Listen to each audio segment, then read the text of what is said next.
찬미 예수님, 찬미 예수님, 오늘은 기쁨의 주일입니다. 교회는 전통적으로 대림 3주를 기쁨의 주일, 라틴 말로 라우다떼라고 하는데, 라우다떼는 즐거워하고 기뻐하는 걸 얘기합니다. 그래서 제1독서도 너희 가운데 너희가 제1독서 이사야서의 61장에 해당되는 부분인데, 나는 주님 안에서 크게 기뻐하여라. 유배에서 돌아온 이들, 해방된 분들, 석방을 선포하게 하고 주님 안에서 기뻐하고 즐거워하는 것이죠. 오늘 제2독서도 형제 여러분 언제나 기뻐하십시오. 끊임없이 기도하고 모든 일에 감사하십시오. 하는 말씀으로 이어집니다. 왜 그러면 교회는 대림 3주를 기쁨의 주일로 정했을까? 바로 성탄을 맞이하기 위해서 길고 긴 회개의 기간을 보내고 있기 때문입니다. 회개라고 하는 것은 구체적으로 교회 안에서 단식하고 금식하고 또 자선을 베푸는 일종의 회개의 삶을 살아가는데, 이제 지칠 때가 됐을 때, 그렇죠? 3주째 되면 한 21일 사는 거 아닙니까? 사순절 때는 40일입니다. 단식과 회개의 삶을 길게 살면 지칠 수 있거든요. 그 지칠 때 중간 좀 지나서 곧 성탄이 옵니다. 곧 부활이 옵니다. 해서 기쁨을 주는 그러한 주일이기 때문에 사제도 이런 분홍색 옷을 입는 겁니다. 기쁨을. 앞으로 얼마 안 남았습니다. 그렇죠? 기쁨의 주일이 되는데, 그러면 이 기쁨의 주일을 맞이하기 위해서 우리 어떤 삶을 살아야 할까? 똑같습니다. 회개의 삶을 사는 거죠. 회개의 삶을 산다는 것이 무엇입니까? 회개의 삶을 사는 것은 오늘 복음에 정확하게 나와 있어요. 오늘 세례자 요한께 사람들은 질문하면 당신은 누구요? 근데 세례자 요한은 부정을 하면, 자기 자신에 대해 부정을 하면서 자기 자신을 신원을 밝힙니다. 나는 그리스도가 아니고 엘리야도 아니고 예언자도 아니고 그냥 소리다. 소리. 뭔 소리예요? 그 소리라고 하는 것은 바로 세례자 요한이 얘기한 바로 전을 보세요.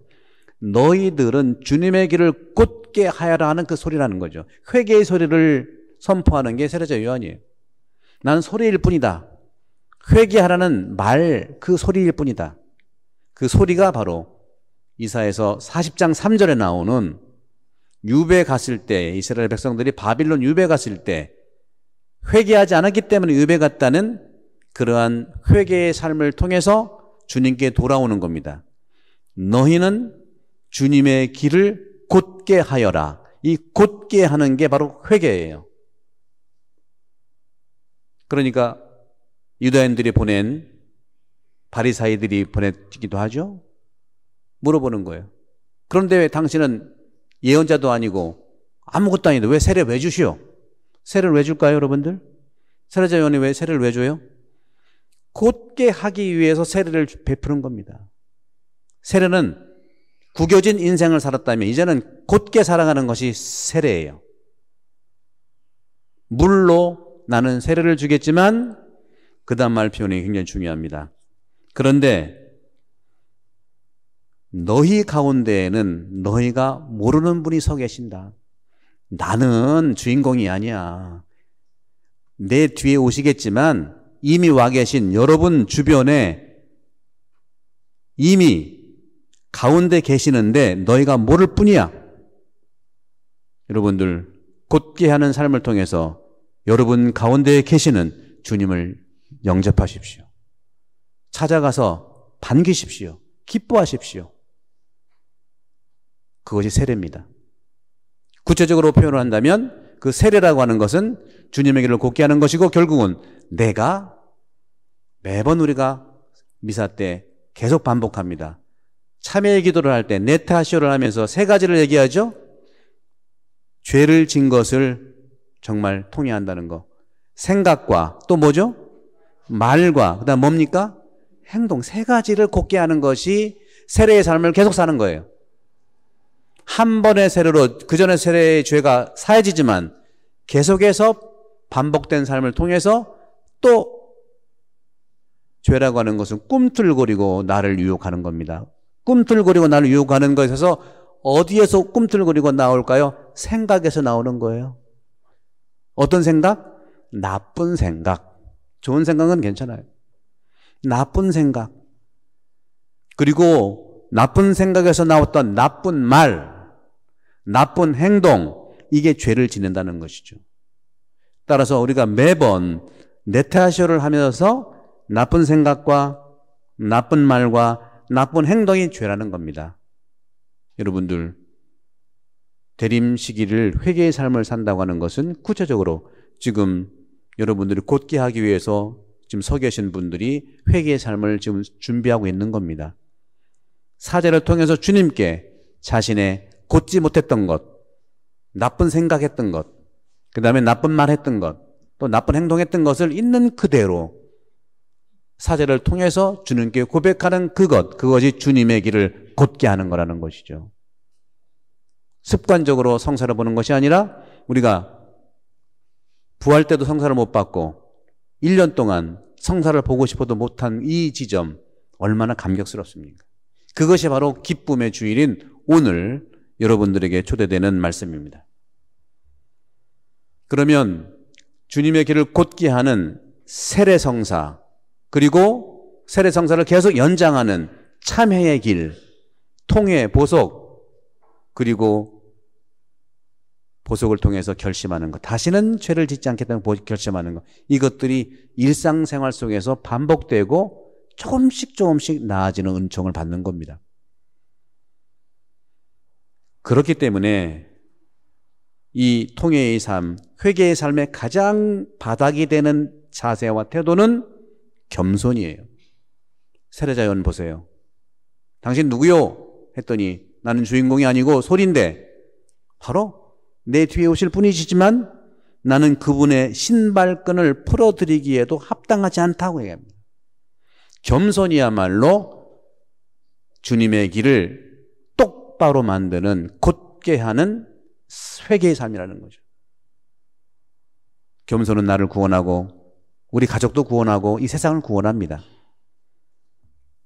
겸손의 길, 똑바로 하는 주님의 길을 닦는 길이 된다는 것이죠. 이것은 우리가 나를 구체적으로 생각을 세게 바라보고 그리고 내가 했던 말들을 더 세게 성찰하고 내가 했던 행동들을 자세히 더 바라봐서 그렇게 하지 않겠다는 굳은 결심이 바로 주님의 길을 곧게 하는 회개의 삶의 중심에 있는 겁니다. 지난 13일 안토니오 피셔 대주교님께서는 우리 성직자와 시드니 대교구의 성직자와 신자들에게 편지를 보내주셨습니다. 교회 참석 제한의 대폭 완화에 따라서 2020년 3월 20일 코로나가 시작됐을 때 발표한 훈령을 철회한다고 말씀해 철회. 그 훈령은 바로 주일미사에 대한 관면이었습니다. 주일미사, 성모승천 대축일, 부활 대축일, 거룩한 날에 참석해야 하는 의무를 관면한다는 내용이 지난 3월 20일에 발표한 훈령이었습니다. 교회법 제 1247항에 따라서 이제 이런 날들에 대한 미사 참석에 대해서 관면을 철회하고 의무가 되었다는 말씀을 이 서한을 통해서 발표하셨습니다. 그래서 여러분도 오늘 많이 모실 수 있었겠죠. 디스턴스도 반으로 줄었고요. 물론 우리는 사람들이 순종보다는 사랑으로 미사에 오기를 더 원하십니다. 의무니까 나오세요. 교회법이지만 순종으로가 아니라 사랑으로 성당에 나오시기를 간곡하게 말씀하시고 계십니다. 사랑 자체는 책임이 동반되기 때문이죠. 하지만 나이가 많거나 건강에 문제가 있거나 코비드19의 위험에 대해 불안해하는 사람들은 자유롭게 집에 남아 주일 안식일을 거룩하게 지킬 수 있는 다른 방법을 찾을 수 있습니다. 거리 두기에 힘든 시간을 그동안 지내왔었죠. 거리를 두는 것은 그리스도인들을 더 어렵게 만들었습니다. 왜냐하면 우리의 삶이 그리스도를 가까이 따른다는 것을 너무나 잘 알기 때문입니다. 우리는 모든 지역교회가 사람들을 안전하게 지키는데 협력하기를 원하기 때문에 무거운 마음으로 우리에게 부여된 제한사항들을 잘 받아들였습니다. 하지만 우리가 물리적으로 거리를 두었음에도 불구하고 우리는 특히 하느님이나 다른 사람들과 감정적으로 혹은 영적으로 결코 거리를 두어서는 안 됩니다. 공동체는 친교고 친밀함 속에서 예수님은 탄생합니다. 일부 사람들에게 이 코로나 팬데믹으로 인해서 우리는 피정과 같은 삶을 살아왔습니다. 가족과 함께 하느님과 더 깊이 연결될 수 있는 기회가 된 것입니다. 종종 우리는 바쁜 일들로 인해서 밀려났던 대화와 기도 시간을 가질 수 있었고, 많은 사람들이 라이브 스트리밍으로 미사와 본당 관계를 유지해 왔습니다. 또한 평소 미사에 올 수 없었던 다른 사람들은 집에서 가정교회가 되어서 미사를 즐길 수 있었습니다. 하지만 우리는 당연히 미사에서 공동체의 경험을 그리워합니다. 우리 중 많은 사람들은 매우 고립감을 느껴왔습니다. 안토니오 대주교님께서도 주교로서 사제들을 대표해서 이렇게 말할 수 있습니다. 우리도 여러분이 그리웠습니다. 영성체 시간에 예수님께서도 여러분을 그리워했습니다. 우리가 평소와 같은 방식으로 모이는 것을 그리워한 것은 당연한 일입니다. 오늘 복음에서 요한은 빛의 증인이 되기 위해서 자신의 모습이 겸손하게 보이는 것을 살아왔습니다. 세례자 요한은 모든 일을 그리스도의 탄생을 위해 준비한 목소리로 자신을 소개했습니다. 그리고 요한이 우리를 물로 세례 주기 위해서 우리와 함께 있다는 것도 잘 알고 있습니다. 바로 영적이었던 것만큼 하느님과 이런 친밀함 자체, 만남은 육적인 현존도 필요한 겁니다. 유튜브 육적인 현존이 아니기 때문에 얼마나 보곤 보고 있지만 그리움을 해결할 수 있었겠습니까? 여기서 커다란 하나의 질문을 하고자 합니다. 우리는 팬데믹이라는 이런 시기 안에 피정과 같은 삶을 살면서 질문에 직면해 왔습니다. 인생은 무엇을 위해서 존재하는가? 그런 질문입니다. 많은 사람들이 자신의 우선순위를 재점검하는 시기이기도 합니다. 우리 성당도 코로나 이전의 삶과 상당히 달라집니다. 새로운 경험을 하게 됩니다. 이것이 바로 신세계, 어떻게 보면 하느님 나라의 모습이라고 할 수 있어요. 어느 한 사람이 지시해서 될 성질이 아닙니다.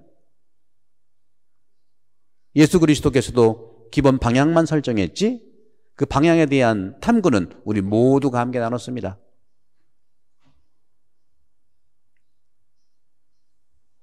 오늘 복음에서 사람들은 요르단강 주변 광야에서 하느님을 만납니다.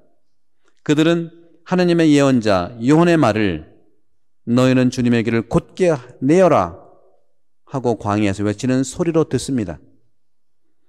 우리의 가장 큰 질문인 삶의 의미에 대한 답은 누구입니까?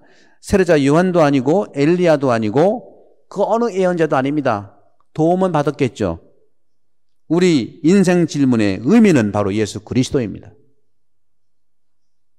그분이 가까이 다가오시는 하느님이시고 우리 내면의 공허함을 채울 수 있는 유일한 존재이십니다.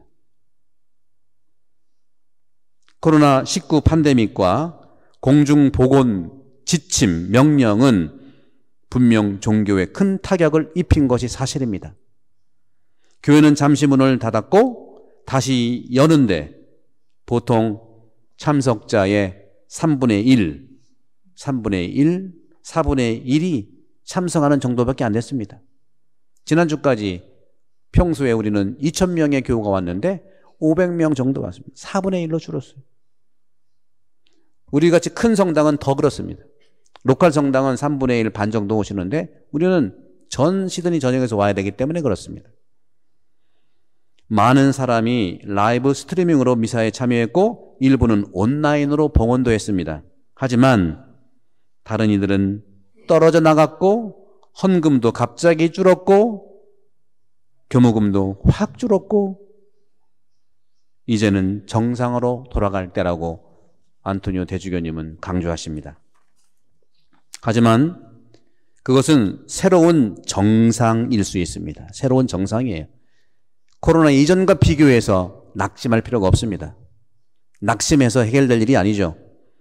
앞으로도 추가 발생이 있을 수 있기 때문에 우리는 계속해서 경계를 늦추지 말고 팬데믹의 종식을 위해서 끊임없이 기도할 것을 권하십니다. 우리가 새로운 정상화에 필요한 선교가 이 시대의 주님의 뜻이고 제자가 되는 길, 그리고 많은 사람들의 환영을 받는 공동체가 될 수 있도록 노력하는 것입니다. 성탄이 다가옵니다. 여러분의 크리스마스 축하 계획에 미사 참여를 포함시키십시오. 아직 단골 손님이 되지는 못한 사람들을 데리고 올 계획을 하십시오. 드디어 우리는 다시 크리스마스 캐롤을 부를 수 있을 것입니다. 마침내 우리는 가장 위대한 성탄 선물을 기념할 수 있습니다. 바로 우리를 위해 아기가 되신 하느님 안에서 말입니다.